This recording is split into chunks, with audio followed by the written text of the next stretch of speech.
Hey, welcome back. Did you miss me? I've been gone for about a month. Where have I been? Almost everywhere. I needed a little bit of a rest from business, so they didn't want to do too much work. So now I'm back and I'm ready to go and watch me go. And what am I making today? Guess what? Old-fashioned beef stew. Absolutely simple, absolutely fast, and really good. And what am I using? I'm using beef cutlet here. Now I like using this one because it's a little bit more tender. So I'm going to infuse it with all these little goodies. We're going to let this simmer. Vegetables are going to intermingle and it's going to be absolutely awesome, just the way my mama taught me. I don't want to waste any more time because I'm really hungry. My girlfriend's coming over and she's going to be hungry. So let's get going with this awesome old-fashioned beef. Okay, we're back. Grab yourself a nice pot and I want you to add about 2 tablespoons of oil. There you go. And while that's heating up, I want you to grab yourself a handy dandy bowl. And I want you to put in there about 2 to 3 tablespoons of all-purpose flour. A little more, a little less. It's not going to hurt anybody. There you go. And I have about a pound and a little bit, say a pound and a quarter of veal cutlet. And you can use the larger type. You can have it really cubed 1 inch, whatever you want. I like it this way. And you just put that in there. And now the way my mama taught me, take your hand and I just want you to mix them like this. And mix it all around, get that all around. I know you can put this in a paper bag and shake, but you know something? That's the way my mama taught me. The old-fashioned way, before all these electronics. And that's basically what I want. You don't have to overdo it. Now, take a little piece like that, shake, or a couple little pieces and shake, and just drop into the bottom like that. Shake, into the bottom. Make sure you get that excess flour out, like that.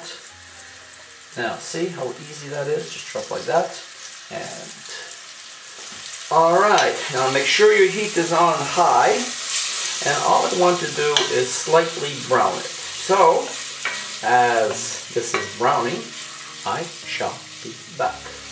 Okay, we're back. It's basically brown. Don't worry about it sticking to the bottom. And now I'll take 1 medium onion, diced, and put that in there. And we're going to stir that around, just like that, just for about a couple of minutes, no more. And now, about 1½ cups of water, like that. And 1 to 1½ cubes of beef stock. I prefer low sodium. And 2 bay leaves.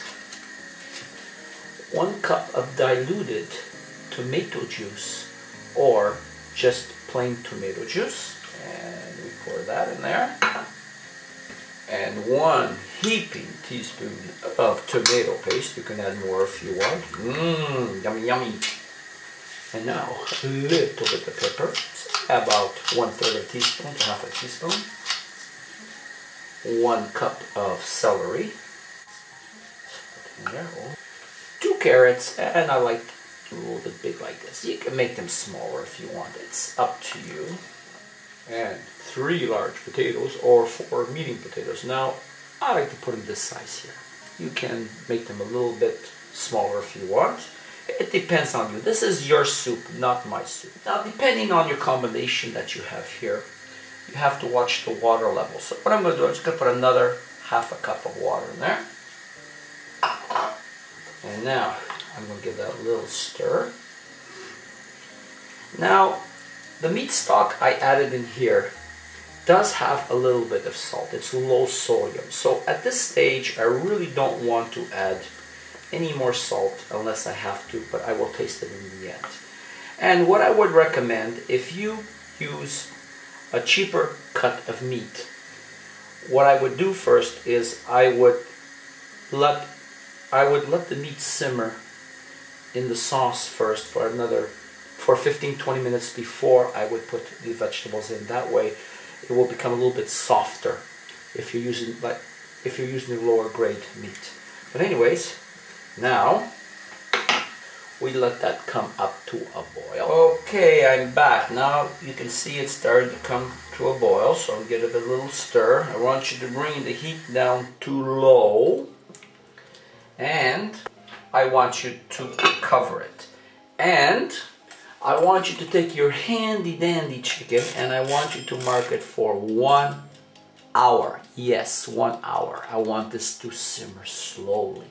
I want everything to intermingle. I want this just to taste absolutely awesome. So, I shall be back in 1 hour.